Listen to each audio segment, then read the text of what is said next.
स्वागत है दोस्तों आपका। आज के इस वीडियो में हम कुल 4 प्रश्नों को लेंगे जो कि एग्जाम की दृष्टि से काफी महत्वपूर्ण है और बार बार एग्जाम में पूछे जाते हैं। तो चलिए पहला प्रश्न हम लेते हैं। प्रश्न आपके सामने है कि यदि a बराबर 16 b बराबर 5 है तो a square plus b square plus ab बट्टा a cube minus b cube क्या होगा। ऑप्शन आपके सामने जो दिया गया है वह आपके सामने है 1/11 आपका ए ऑप्शन है। बी ऑप्शन में आपको उत्तर है 1/19 और सी ऑप्शन में आपको दिया गया है 21/49 और डी ऑप्शन जो आपको दिया गया है इसमें आपका है 1/17। ठीक है, तो आपको बताना है इसमें से कौन सा सही उत्तर है। ठीक है, तो इस तरह के प्रश्नों को आप कैसे हल करेंगे। तो देखिए प्रश्न के अंदर अगर आपको a cube minus B cube का अगर फॉर्मूला आता है तो यह सवाल वहीं सॉल्व है। तो इस तरह के प्रश्नों को हल करने के लिए फॉर्मूला को आप अवश्य याद कर लें। तो चलिए हम इस प्रश्न की बात अगर हम करें, इस प्रश्न की अगर हम बात करें तो देखिए प्रश्न में आपको क्या दिया गया है, a square plus B square plus A B बट्टे में आपका है a cube minus B cube. अगर आप a cube minus B cube का फॉर्मूला लिखते हैं तो फॉर्मूला होता है a माइनस बी, वही आपका a square plus B square plus A B. अब देखिए आपका सवाल तो यही सॉल्व हो गया। a square plus B square plus A B से आपका यह कट गया।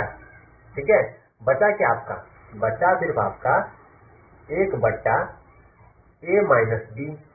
a का वैल्यू आपको 16 दिया गया है, a का वैल्यू कितना दिया गया है, a का वैल्यू 16 है, b का वैल्यू आपको 5 दिया गया है। तो आंसर क्या आएगा 1/11, जो कि हमारा ऑप्शन नंबर ए है और ये बिल्कुल सही उत्तर है। और हमारा ऑप्शन का इस प्रश्न का उत्तर जो होगा 1/11 सही उत्तर होगा।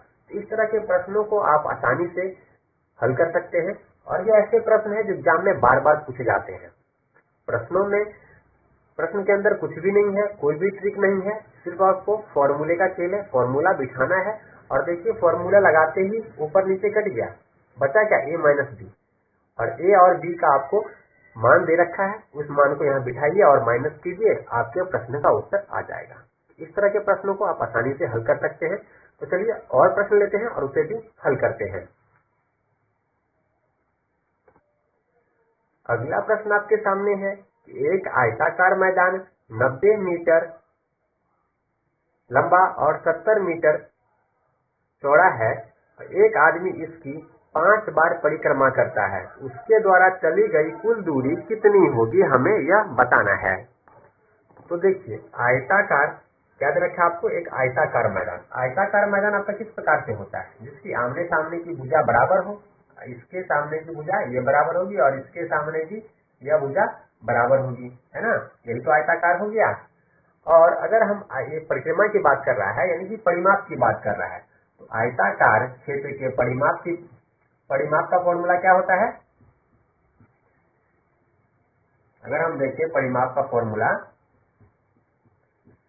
परिमाप बराबर क्या होता है, 2 गुने लंबाई प्लस चौड़ाई, यह आपका फॉर्मूला होता है। तो आपको प्रश्न में दिया गया है कि यह 90 मीटर लंबा है, कितना, ये 90 मीटर लंबा है और 70 मीटर इसकी चौड़ाई है।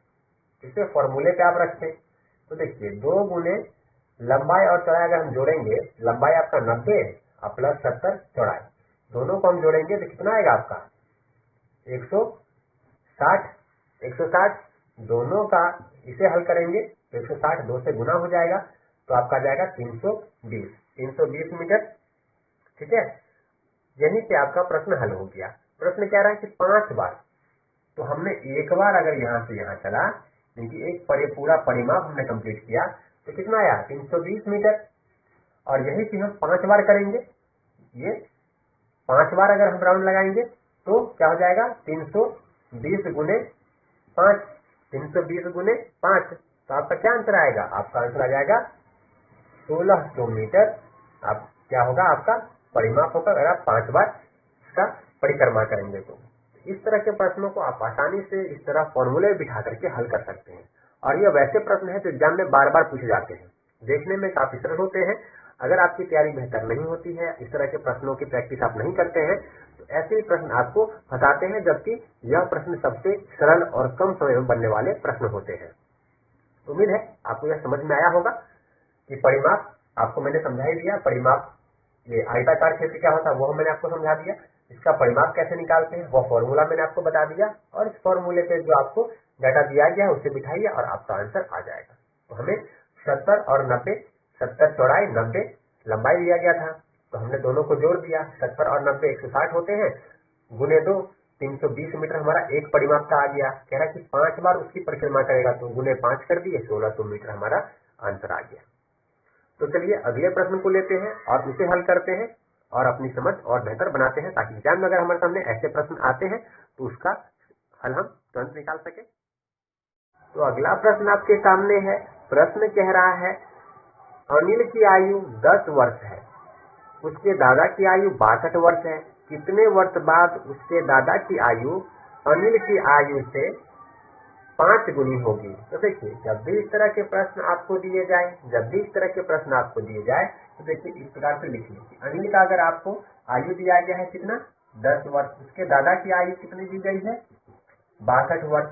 ठीक है, कह रहा है कि अनिल की आयु से उसकी दादा की आयु 5 गुनी होगी, कितने वर्ष बाद। तो हम सीधा इसे ऑप्शन से सॉल्व करेंगे।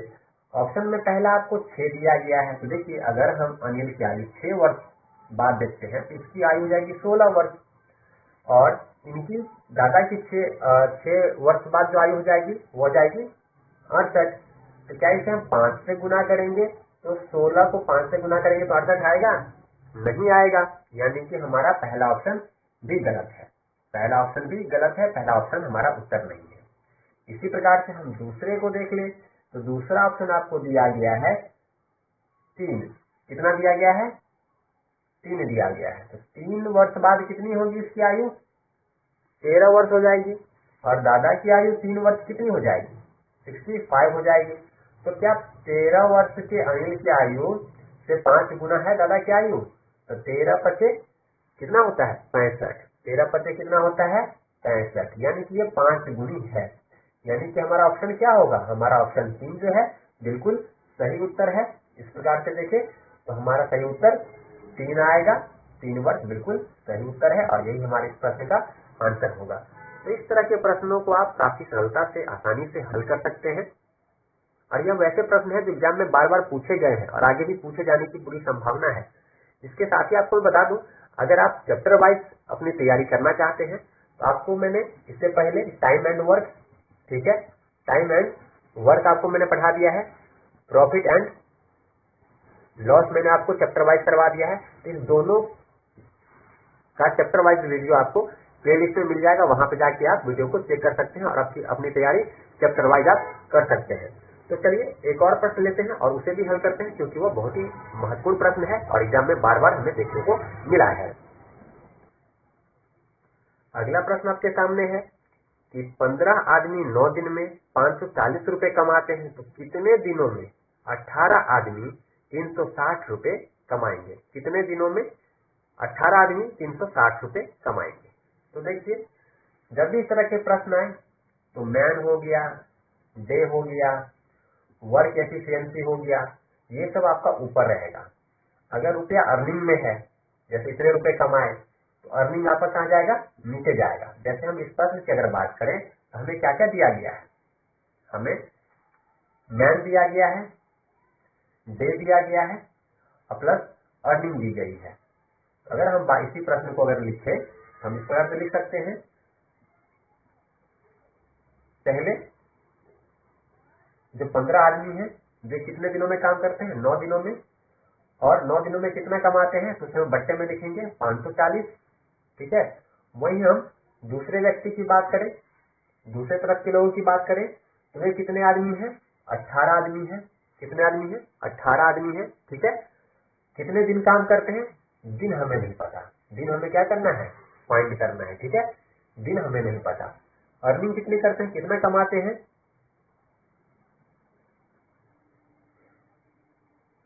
ठीक है। तो वे कमाते हैं आपको 360 रुपए। ठीक है, और ये आपका 540 कमा रहा था, ये आपका 360 कमा रहा है। ठीक है, तो यहाँ इस प्रश्न को यही आप हल कर लीजिए। 18 तिया 54, 0 से ये 0 कट गया, 18 दूनी 36। ठीक है, आपका यह कट गया। 3 से आपका 3 तिया 9, और 2 से 2 9 18, इस 3 से आपका यह 3 कट जाएगा। ठीक है, और इस 3 से आपका यह 15 कट जाएगा 5 बार में। ठीक है, कितने बार में? 5 बार में कट जाएगा। तो डी का वैल्यू क्या है आपका? डी का वैल्यू आ गया आपका 5 दिन आपका उत्तर होगा। वह 18 दिन कितने दिनों में? 5 दिनों में 360 रुपए कमाएंगे। तो हमारा यह आंसर जो होगा वह 5 होगा। यह बिल्कुल इस प्रश्न के लिए सटीक उत्तर है।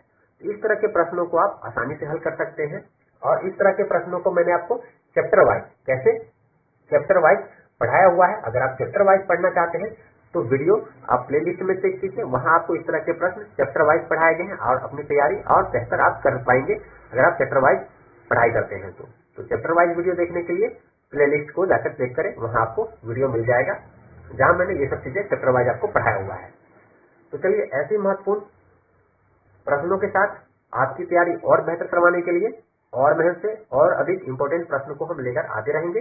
इसके लिए चैनल को सब्सक्राइब कर लीजिए और साथ में बने बेल नोटिफिकेशन ऑन कर लीजिए, ताकि आपकी तैयारी और बेहतर हो सके। तो चलिए, मिलते हैं अगले वीडियो में। तब तक वीडियो देखने के लिए आपका धन्यवाद।